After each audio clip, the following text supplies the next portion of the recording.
অভিযোগ এক দল আর এক দলের বিরুদ্ধে অভিযোগ করবে, অনেক পিছনে নিয়ে যেতে হবে। আমি এটা থেকে শুরু করি, একটা জাতীয় নির্বাচন প্রোপাগান্ডা তো চলবেই, অভিযোগ পাল্টা অভিযোগ চলবে, কিন্তু আমাদের এইটা মনে রাখতে হবে, মনে করেন আজকের যে প্রশাসন আছে, এই প্রশাসনটা কিন্তু ব্রিটিশরা সৃষ্টি করেছিল যে শোষণ করার জন্য, শাসন করার জন্য।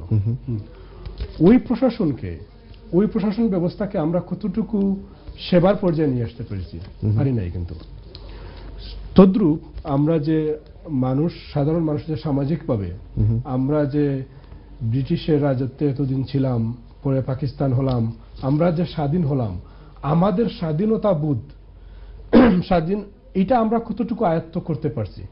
আমরা কি দলের দাসত্ব করছি, ব্যক্তির দাসত্ব করছি? এগুলা থেকে কি আমরা বেরিয়ে আসতে পারছি?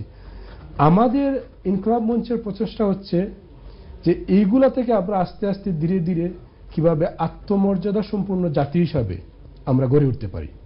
মানুষদেরকে মনে করেন, বিশেষ করে বিএনপির যে ভাইয়েরা আমাদের উপরে বিভিন্ন ধরনের অভিযোগ করে বা ওরা নারাজ, কিন্তু ওরা নিজেরাই বুঝতেছে না আমরা কিন্তু ওদের জন্য লড়তেছি।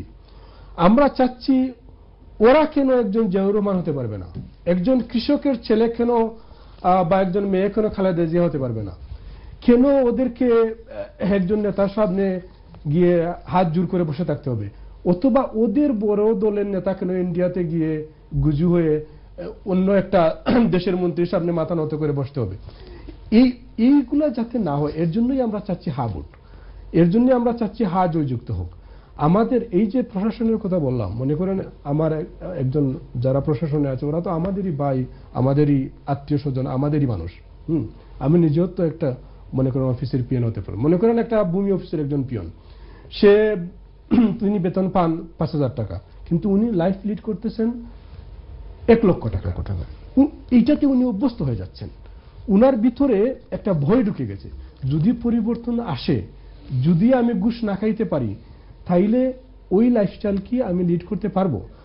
আমরা এই পরিবর্তনটা আনতে চাচ্ছি যে আপনি ঘুষ না খেয়েও সম্মানসূচক মানসম্মত জীবন আপনি লিড করতে পারবেন। আমরা এইটা বোঝাতে চাচ্ছি মানুষদেরকে যে মনে করেন জিয়াউর রহমানের আর্থিক অবস্থা কেমন ছিল? উনি তো খুবই সম্মানিত মানুষ, উনি কি ভালো জীবনযাপন করেন নাই? বাসানি কি একটি টিনের ঘরে তাকে মানসম্মত ভালো সম্মানজনক জীবনযাপন করেন নাই? বাসানি কি বাংলাদেশের এমন কি মানুষ আছে, উপমহাদেশের এমন কি মানুষ আছে যারা উপমহাদেশের খোঁজখবর রাখে যে বাসানিটা চিনে না? এই যে মানুষের ভিতরে যে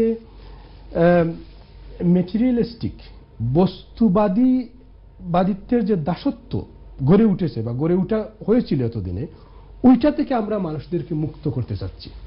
আমরা চাচ্ছি যে হা বুট যে মানুষগুলা দিচ্ছে, যে জনগণ হা বুট, আমরা তো মনে করি হা বুট জয়যুক্ত হয়েছে, ওইটা যাতে হাইজেক না হয়ে যায়, মানুষের যাতে সত্যিকারের মুক্তি আসে বাংলাদেশে। আমরা আপনার কাছে 1 মিনিটে আপনার